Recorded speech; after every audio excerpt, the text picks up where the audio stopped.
Okay, in this video, I'm going to show you how to air spade. It's also a proof of product video, but also how to. This is actually one of my trees here at my pasture. It's a native cedar elm. I've cut some girdled roots on it in the past. But what I'm going to do is a root collar excavation so I can inspect this more and cut any roots that I feel like I need to get cut. I have been mulching this. Tree over the last few years, just all throughout the season. I get mulch off jobs, and I just let it decay. And we got really good sandy loam soil out here. Anyways, yeah. So let me get this going, and then I'll kind of show you what we do.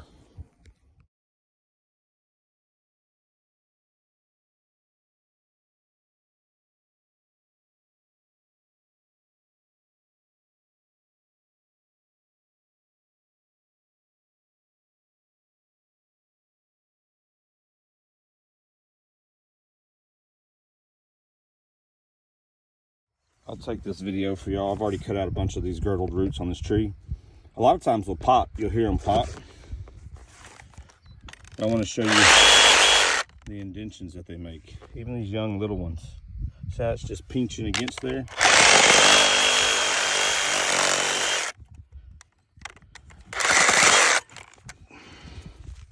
Get that. You see that? It's pinching the vascular system of the tree. And that's what you don't want. And that's why air spading is so beneficial. See, it's pinching there too. It's so beneficial because you may be having problems, and your client or yourself may be dealing with issues in the canopy of your tree, and maybe not vigor, maybe lopsided, all different kind of things. Problems down here below the soil. You got to find it. I'm going to show you another pinched root. This one actually popped. I think it was this one. See, it was right here. This one is pinched here. Oh no, it was this. That one is pinched, but this one right here. See it? Look at that indentation. That little root, 1.5 inches in diameter. You see this girdled? I got to get a pry bar and get that one out. Be careful when you take your girdled roots out. Look at that worm. Yep. All right, let's look at what we got here. So we can also talk about why we're air spading. We're air spading to decompact the soil. That's one thing. This is called a root excavation here. It allows you to look at the roots of the trees, and you can cut out any girdled roots that you don't want, any diseased roots. There's all kind of stuff that you can do. These are the fine, vigorous roots, the hairy roots here that we're trying to decompact the soil to help these roots thrive and grow. So you see these girdled roots in here? I'll cut those. That saw's off. Look at those right there. You see all those roots here? Air spading, and the ants were getting on them. And I got some flipping for those bad boys. I'm gonna put some flipping around this tree to kill these ants. You see that worm over there? Look at that. It's really good. So again, just taking my back off the camera. Yeah, I just killed an ant. Back off the camera, look. See that? Like a forest. It's like a forest. And your tree will really thrive. See these roots here? It's like a web of them, and this is good. This is sandy loam soil out here. So anyways, here's another girdled root that I'll cut here and get it out of the way. There's a girdled root. There's a girdled root. There's a girdled root. I'll cut all those.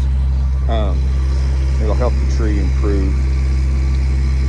So the next thing I'm going to do is air spade this. Now when using the air spade, this is about, I don't know, 8 inches. Shoot, I honestly don't know how.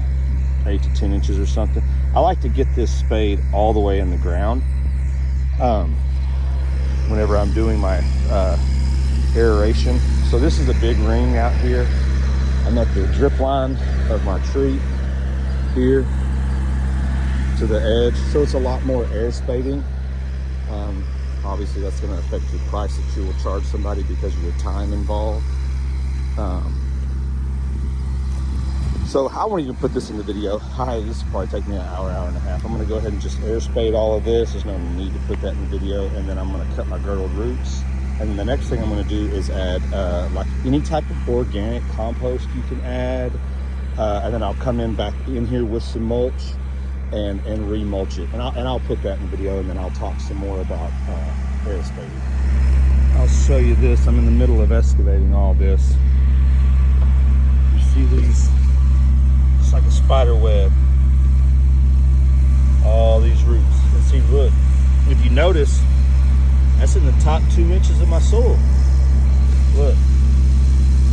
That's why I always let my mulch decompose. It breaks down, it builds a relationship with the tree and these roots. I got a great root system. This is wonderful. Really, that's what we're trying to get to. Now, another thing I'll show you is here's the drip line out here. The drip line right here. Look, all the way out here to the edge of this drip line. These very important roots. They're everywhere. They're shallow.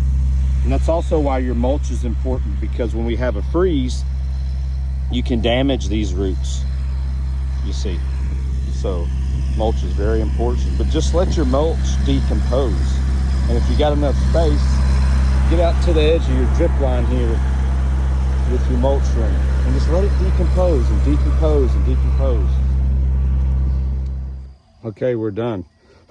So you can just come down here.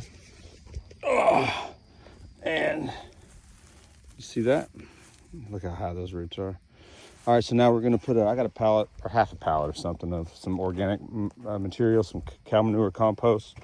And I'm gonna do some mulch, try to get this done before dark for the video. I left my flare exposed here, even though it's not the prettiest flare, but we're working on that. I left it exposed. You don't want to cover up the flare, but you see, when you're doing treatments like basil drenches around the trunk, you see these roots in here, how close they are to the trunk. That's why they're still effective. There's another girdled root right there I need to cut.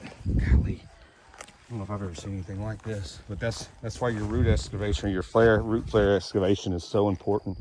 Figure out what's going on with this tree. I'm looking forward to seeing what this tree's going to do in the next 5 years. All right, I got this compost out of back behind my shop. It's been sitting back there for a couple of years. The bags are falling apart. Anyway, I won't record all this. This is just good organic compost. I'm gonna rake in.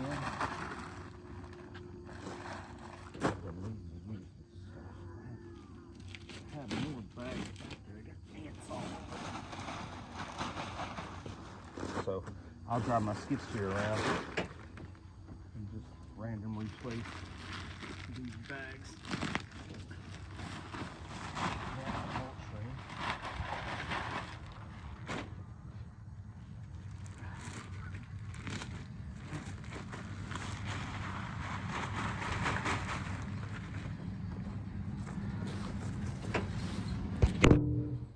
Okay, I'm about to do the mulch, but what I thought was cool, look at my footprints. That's how deep it is. I was walking around and that's how fluffy it is. Here's my mulch. I like shredded pine bark mulch. Not only aesthetically, but it breaks down really good. It's acidic. So I'm gonna put that around now, and then that'll be it.